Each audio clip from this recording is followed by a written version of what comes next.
지난주 우리에게 주신 레마의 음성은 무엇입니까? 죽으면 죽으리이다.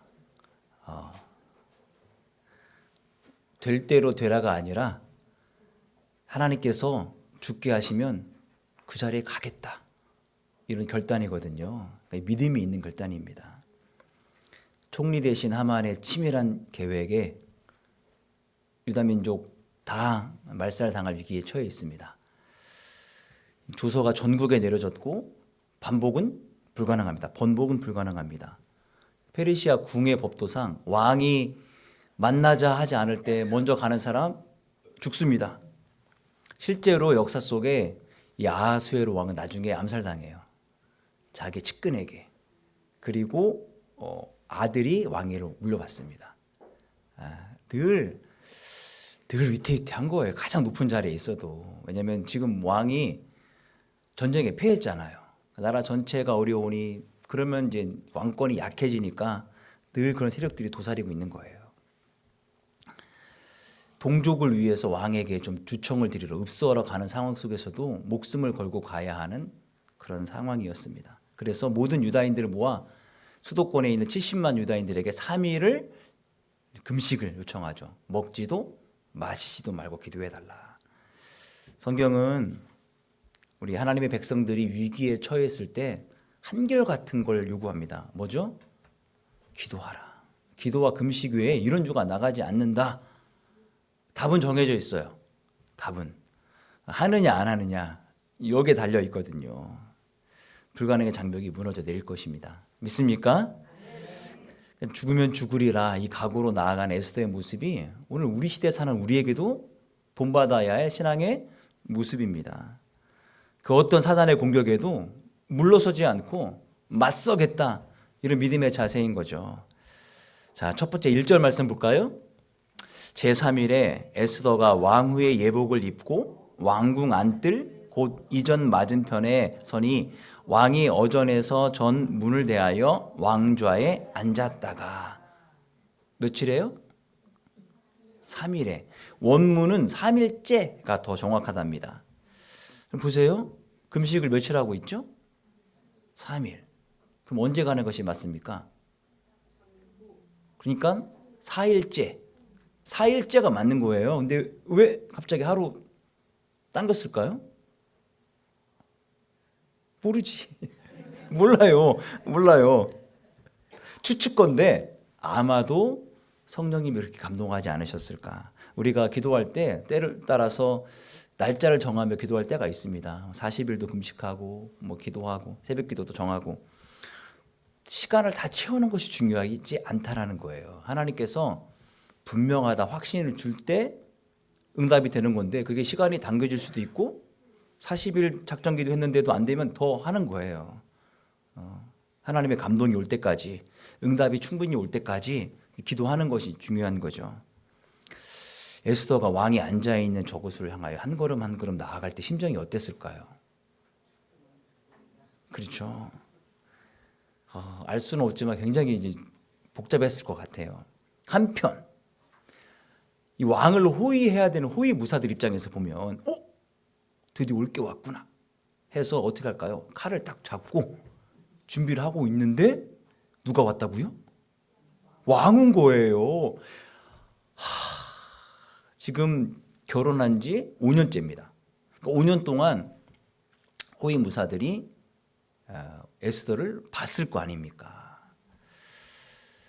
외모도 외모지만 마음이 일단 좋잖아요. 그리고 신앙심이 두터우니까 경거망동하지 않고 사람들에게 다 칭찬받고 좋아하는 그런 왕후란 말이에요. 그러니까 에스더의 모습에 이 최고 무사인 호위 무사들도 순간 긴장했을 거예요. 이걸 어떡하지? 칼을 뺄 수도 없고 안 뺄 수도 없고 이때 누구 눈치 봐야 됩니까?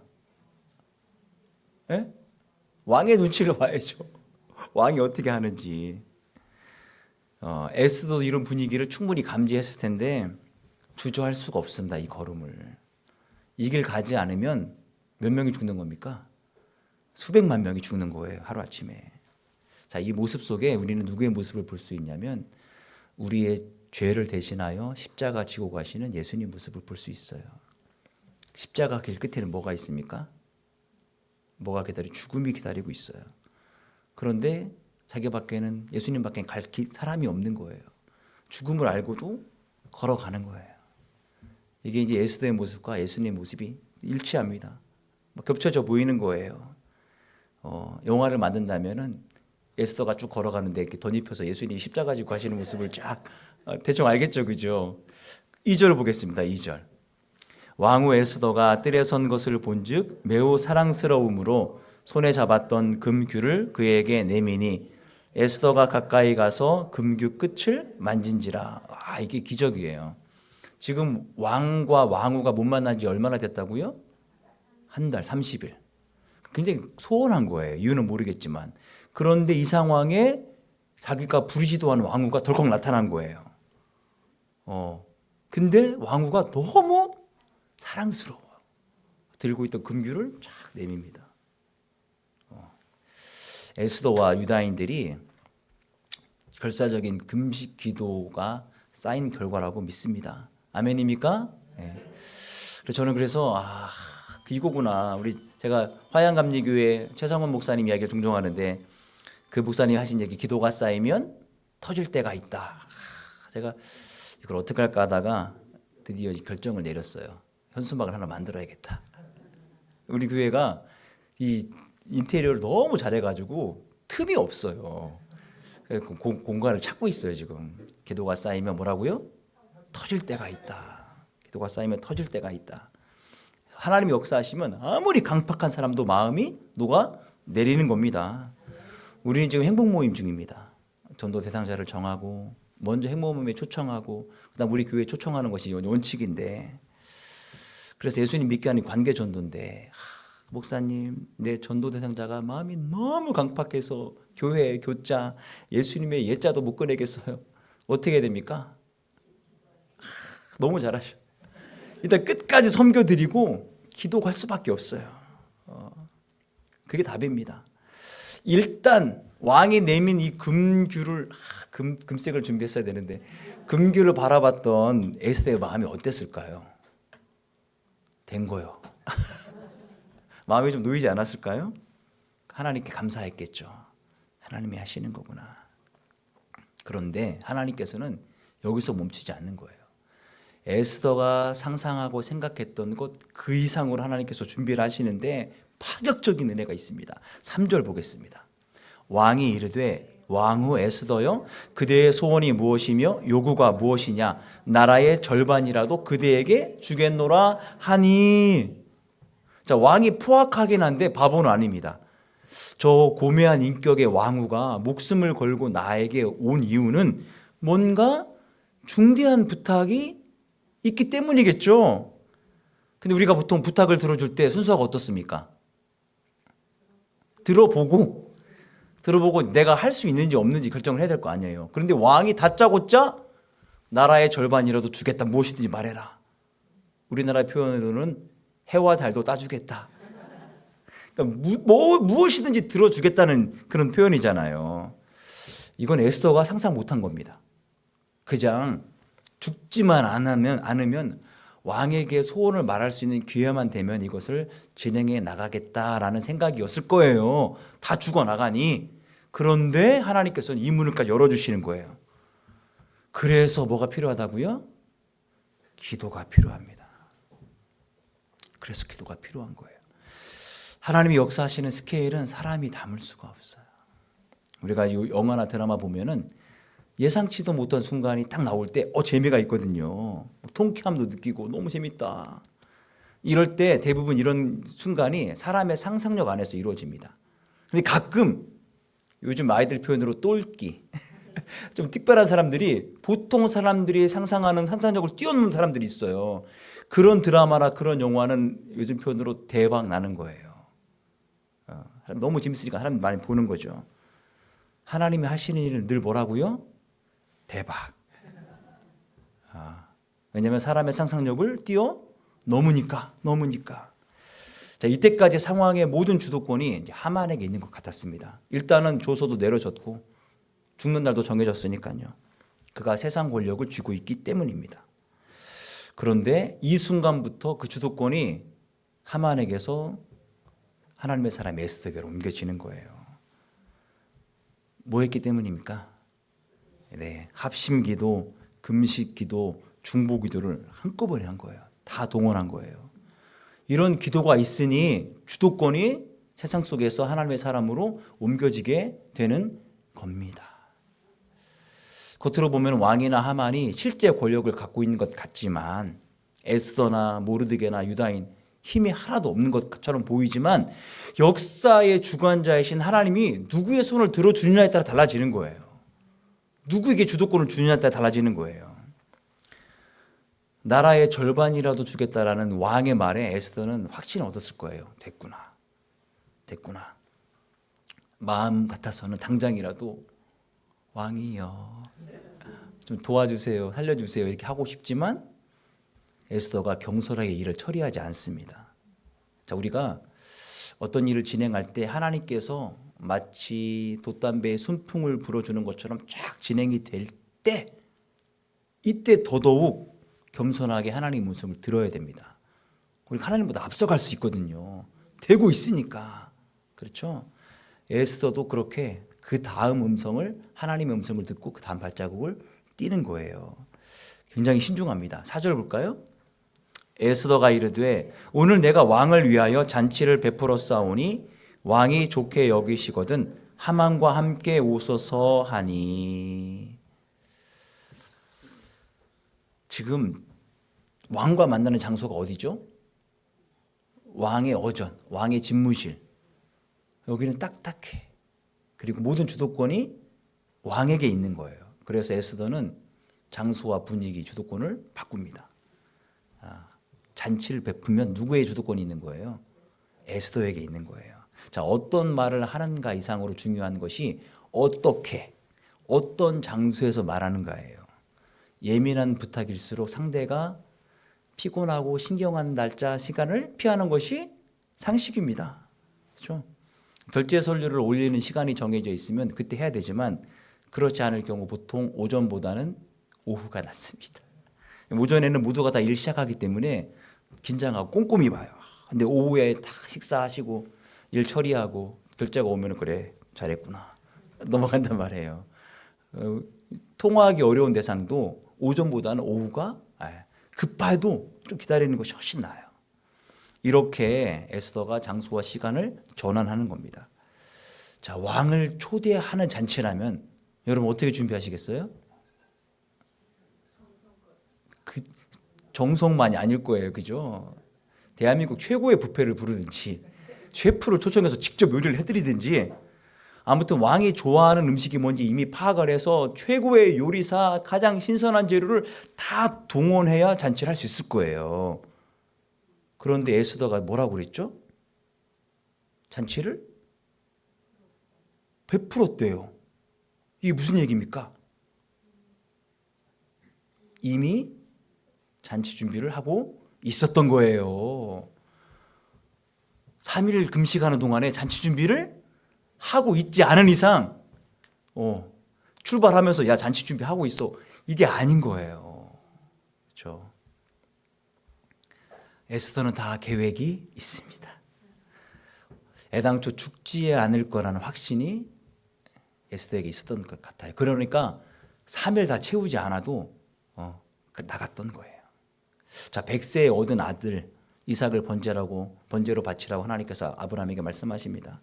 아브라함은 주저하지 않아요. 새벽 일찍 일어나 짐을 싣고 떠납니다. 아버지 제사를 늘 지켜봤던 아들 이삭이 아버지에게 물어요. 아빠, 불, 칼, 장작은 있는데 드릴 번제, 양은 어디 있어?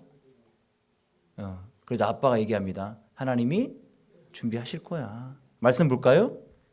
이삭이 그 아버지 아브라함에게 말하여 이르되 내 아버지여 하니 그가 이르되 내 아들아 내가 여기 있노라. 이삭이 이르되 불과 나무는 있거니와 번제할 어린 양은 어디 있나이까? 아브라함이 이르되 내 아들아 번제할 어린 양은 하나님의 자기를 위하여 친히 준비하시리라 하고 두 사람이 함께 나아가서 하나님은 누굴 드리라고 했죠? 너라고 할 수가 없는 거예요. 하나님께서 아브라함은 하나님이 준비할 거야 라는 믿음. 이미 시작부터 이삭은 죽지 않을 거라는 믿음이 있었어요. 5절 볼까요? 5절. 이에 아브라함이 종들에게 이르되 너희는 나귀와 함께 여기서 기다리라. 내가 아이와 함께 저기 가서 예배하고 우리가 너희에게로 돌아오리라. 나만 돌아오는 것이 아니라 우리가 돌아오겠다. 이건 종들에게 그냥 애들로 표현한 것이 아니라 저는 믿음의 고백이라고 봅니다. 우리가 가서 예배하고 우리가 그대로 돌아올 것이다. 에스더에게도 이런 모습이 보이는 거예요.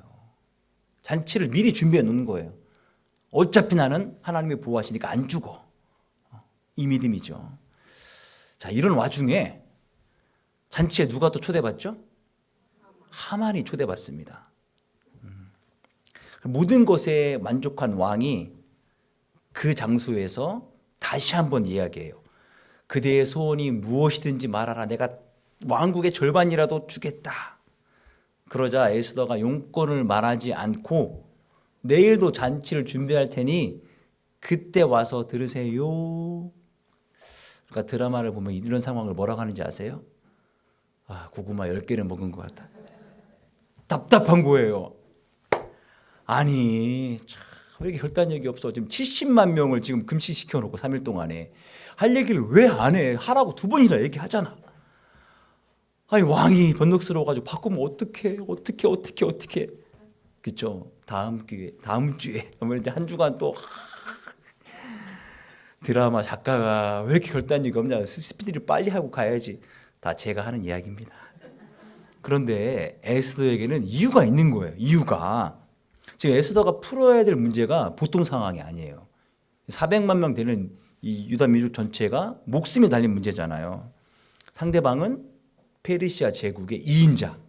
하만이 얼마나 교활합니까? 잘 짜여진 계획 아래 왕의 허락마저도 내려진 상황이란 말이에요. 이거를 바꾸려면 하만도 하만이지만 왕의 결정이 틀렸으니 왕의 실수를 인정하게끔 하는 왕의 자존심을 건드리는 문제란 말이에요. 쉽지 않죠. 사진 좀 볼까요? 사진이요. 예, 이게 뭘까요? 막 정신없죠. 이제 컴퓨터 선인데 제가 물어보겠습니다. 이 상황에 컴퓨터가 작동할까요? 안 할까요? 작동합니다.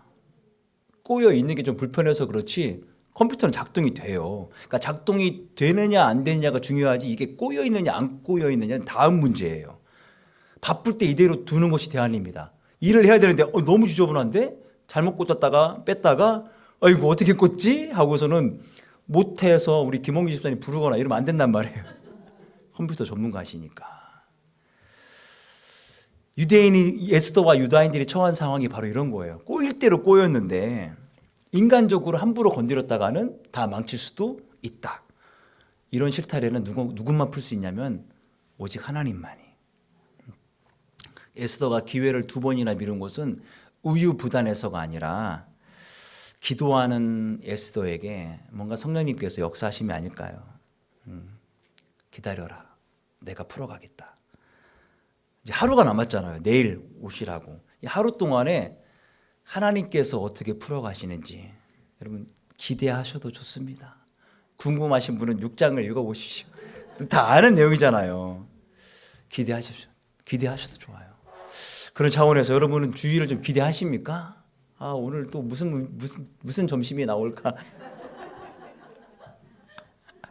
너무너무 좋아요. 저도 기대가 되는데 말씀도 기대를 좀 하시고 찬양도 기대하시고 오늘 만날 사람도 우리 각자가 다 모든 순간이 기대하는 그런 예배를 만들었으면 좋겠어요. 하나님이 하시는 일은 우리의 기대를 훨씬 뛰어넘습니다. 하나님이시니까. 자, 내일 잔치에 오시면 말씀드리겠습니다 라고 이야기를 들은 아수에로 왕의 마음은 어떨까요? 궁금하죠? 근데 상상을 해보세요. 최고 권력자인 왕에게 잠깐 기다려라 할 사람이 있을까요? 이것 봐라.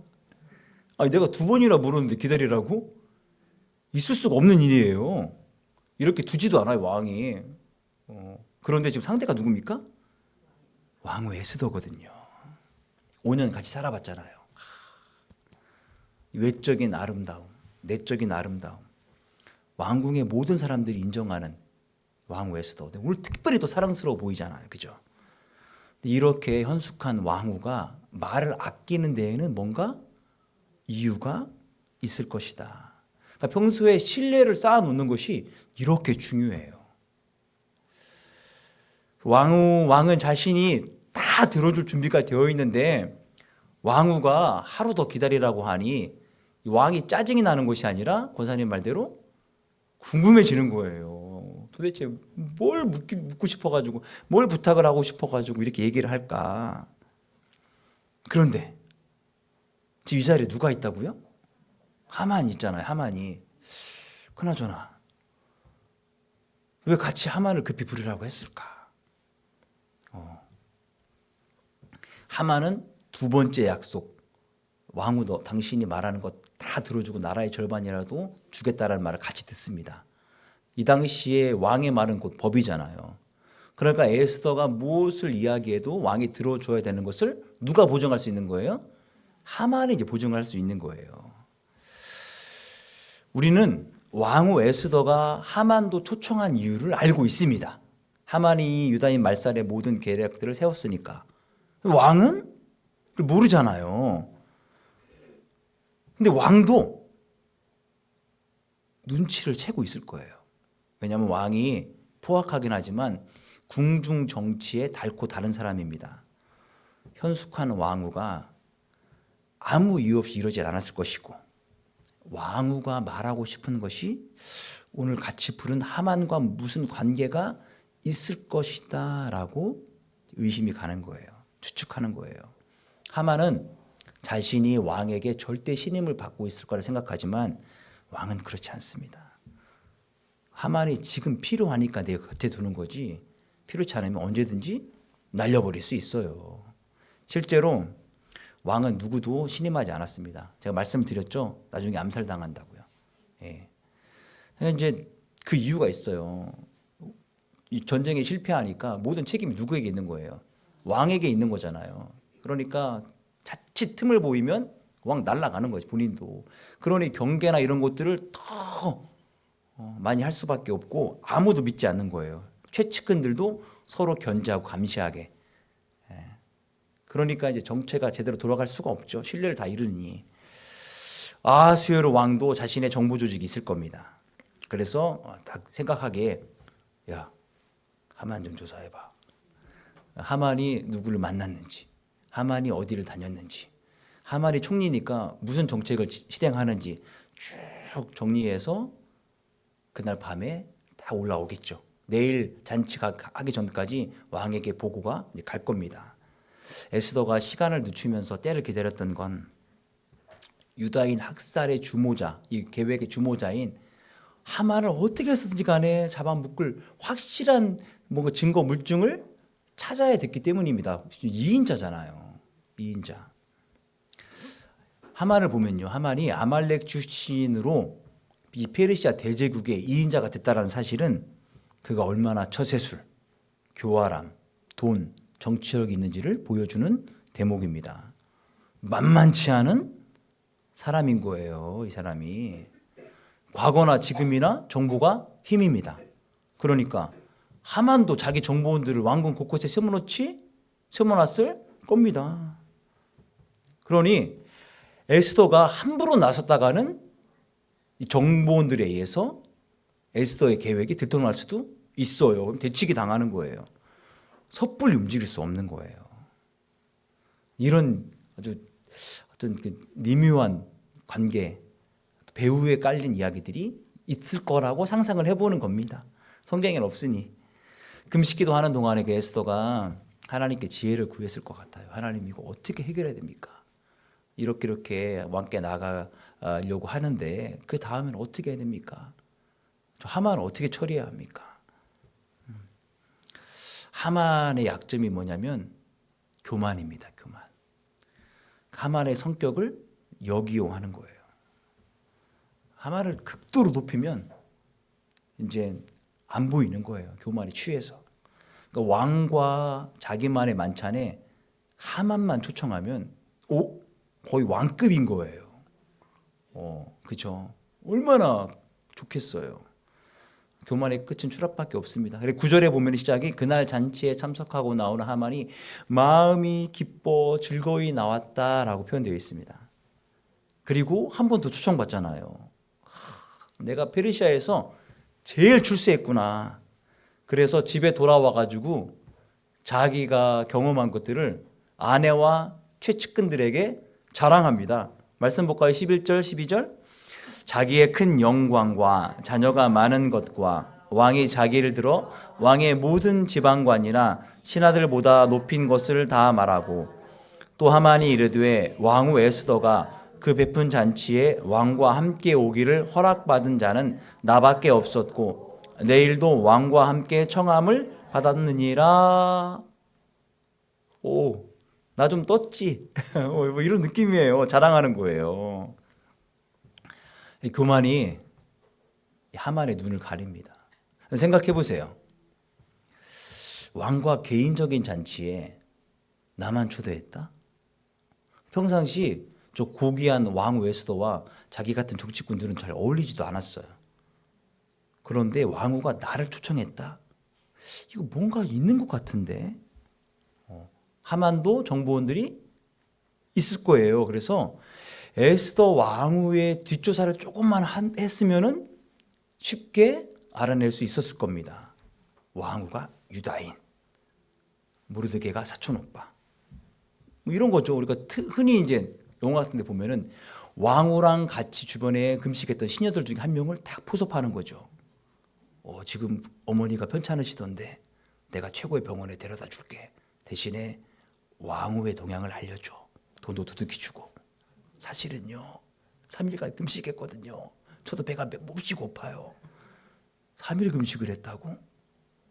유다인들이 3일 금식하던데? 이 뭔가 있는데? 그죠? 너무 쉽죠? 이걸 못해요. 이걸 못한다고. 왜요? 교만해져서. 표면적인 건 교만한 거지만 하나님이 이를 주관해 가시기 때문입니다. 하나님께서 이 왕후 잔치에 초청받은 하만이 너무 기분 좋아가지고 나오다가 9절에 누굴 만났냐면 왕궁 문에 출입을 하니까 하필 모르드게를 만납니다. 이런 표현 죄송합니다. 기분 잡쳤어. 저 인간이 여전히 절도 안 하고 꿈쩍도 안 해. 아니 이 몰살 조서가 나왔으면은 좀 이렇게 바지가랑이라도 붙잡고 비굴한 모습을 보여야 이 하만이 통쾌한 마음이 생길 텐데 더 꼿꼿해. 이거 안 되겠다. 저 인간 빨리 해결하지 않으면 내가 제대로 잠자리를 쉽게 못 자겠다. 뭐 이런 마음일 거예요. 화가 더 치밀어 나는 거예요. 그래가지고 최측근들과 아내들 모아가지고 자랑하다가 이 얘기를 합니다. 13절 보겠습니다. 그러나 유다 사람 모르드게가 대궐문에 앉은 것을 보는 동안에는 이 모든 일이 만족하지 아니하도다 하니 저 눈에 가시 같은 것도 해결하지 않으면 내가 즐겁지 않아. 이거예요. 참 넘버 2인 총리 대신이 하만 모르드게 이 문지기가 뭐라고 이렇게까지 화를 내야 되는가? 그 뒤속에 유다인들을 제거하려고 하는 사단의 음모가 있는 거예요. 우린 그걸 봐야 돼요. 그러자 아내와 사람들이 이 하만에게 조언을 합니다. 14절이죠. 그의 아내 세레스와 모든 친구들이 이르되 높이가 50규빗 되는 나무를 세우고 내일 왕에게 모르드게를 그 나무에 매달기를 구하고 왕과 함께 즐거이 잔치에 가소서 하니 하만이 그 말을 좋게 여기고 명령하여 나무를 세우니라. 이 나무가 죄인들을 처형하는 처형 틀이에요. 십자가 형태의 나무인데 50규빗은 한 23m 정도 된다고 합니다. 그러니까 이걸 일단 세워놓고 왕에게 주청하라는 거예요. 내가 왕도 좌지우지 한다니까 이런 생각과 이런 자신감이 충만한 거예요. 그리고 그렇게 얘기하니까 사람들이 그런 줄 알고 그렇게 제안을 한 거겠죠. 하만이 너무 마음에 드는 거예요. 그래서 왕의 주청도 없는데 일단 틀부터 세웁니다. 참 냉수부터 마시는 거예요. 이 대궐 문지기로서 총리 대신에게 나에게 절하지 않는 것도 엄청나게 괘씸한데 유다인이잖아요. 그러니까 지금 유다인들을 1월 달에 죽이기로 결정했으니까 이제 11월 개월 12월 달에 죽이는데 이 하만에게 모르드게는 유다인들의 어떤 저항의 상징적인 인물이에요. 이 사람을 먼저 처단하면 나머지 유다인들이 공포감에 떠는 거예요. 본보기도 되고 자기의 권위도 높아가고 아무튼 이래저래 알턴이도 빼고 아무튼 마음이 좋을 것 같으니까 그래 하자 결정을 하게 된 겁니다. 자, 오늘 이야기를 보면서 에스더가 믿음이 좋은 건 알겠지만 성품이 어떤 건지 잘 알 수 없었어요. 나오지 않으니. 근데 용기와 지혜를 겸비한 사람인 것임을 우리가 알 수가 있습니다. 하나님께서 자신을 역사의 무대에 내세우십니다. 유다인인 거 밝히지 않고 왕후가 됐잖아요. 근데 이제는 밝히고 유다인의 대표가 돼서 왕에게 주청을 드리라는 거예요. 그런데 그 방법이 그 자리가 자기의 목숨을 내놓아야 할 자리인 거예요. 그런데 망설이지 않습니다. 에스더가 무모해서가 아니에요. 하나님의 뜻이 분명할 때 어떤 일을 추진해 갈 때에도 그 일을 지혜는 필요합니다. 아무리 목표가 좋아도 조급하거나 방법이 서투르면 좋은 결과를 낼 수가 없고 하나님께 영광을 돌리는 것이 아니라 하나님의 이름을 망령되이 할 수도 있는 거거든요. 그래서 매 순간 기도하며 하나님의 인도하심을 구해야 합니다. 에스더에게 주어진 일은 수백만 명의 동포의 목숨을 살리는 일입니다. 하루 더 기다리는 동안에 하나님께서 이런 에스더를 향하여서 엄청난 일을 준비하십니다. 퇴거라던 하만이 하필 모르드게를 만난 것도 이 일환 중에 하나입니다. 이 일이 어떤 일을 일으키는지 이제 쭉 읽어보시면 다 알잖아요. 우리가 퍼즐 조각 맞춰봤죠. 이게 쫙 그림 여러 가지. 이거를 맞춰보다 보면은 도대체 이 조각 하나가 무슨 역할을 하는지 알 수가 없어요. 근데 쭉 전반적으로 맞춰보다가 딱 넣는 순간 아이고 이게 눈동자의 일부네. 이렇게 알 수 있는 거잖아요. 그죠? 하나님은 에스더에게 전체 그림을 보여주진 않습니다. 한꺼번에 보여주지도 않아요. 정확히 얘기하자면 하나님께서 어떤 일을 진행해 가시는지 에스더는 몰라요. 단 성령님이 인도하시는 대로 순종하며 갈 뿐입니다. 마찬가지로 하나님은 당신의 자녀인 우리에게도 모든 것을 한꺼번에 알려주지 않습니다. 우리는 몰라요. 우리가 감당할 수 있는 한 걸음 한 걸음을 알려주시고 우리가 순종하며 따라가는 것입니다. 모든 것을 알고 있기 때문에 순종하는 것 절대 아닙니다. 에스더에게는 당면한 문제가 동쪽의 목숨을 다 구원하는 일이지만 우리에게는 어떤 문제들이 있습니까? 뭐 자녀들 취업 문제도 있고 치료의 문제도 있고 사업의 문도 열려야 되고 아이들 잘 되는 문제 뭐 크고 작은 문제들이 없는 게 없어요. 없는 집이 없어요. 너무 잘 알죠? 다 있으니까 있다고만 얘기하면 돼요. 어떻게 해야 됩니까? 알지 몰라요. 하지만 주님께서 말씀하시는 대로 그 말씀에 순종해서 한 걸음 한 걸음 가보자고요. 그러면 생각지도 못한 문이 우리에게 열리게 됩니다. 그리고 그 문을 통해서 우리는 목적지에 도착하게 되는 거예요. 믿음으로 나아갈 수밖에 없습니다. 왜요? 하나님은 항상 선하십니다. 보이지 않는 곳에서 우리를 위해 일하시는 분이십니다. 우리의 상상을 뛰어넘는 분이십니다. 우리가 요청하지 않은 것까지 덤으로 주시는 분이십니다. 믿음으로 가십시다. 여러분의 문제도 우리 교회의 문제도 이 나라 이민족의 문제도 하나님께 맡기는 자에게 열리는 거예요. 에스더가 될까 안 될까? 된 다음에 잔치 준비해야 되나? 했다가 잔치가 안 열리면 이거 다 이 많은 음식 다 어떻게 하지? 이런 고민하지 않았어요. 된다. 그 믿음 가지고 잔치도 미리 준비하고 목숨 걸고 왕 앞에 나아갈 때 그저 그냥 원했던 거는 왕이 무슨 일이냐라고 물어봐 주는 것만으로도 됐다 싶었는데 해와 달도 따주겠다라는 거예요. 그게 하나님의 스케일이십니다. 여러분 삶 속에 이런 하나님을 경험하기를 축원드립니다. 함께 찬양하고 우리 기도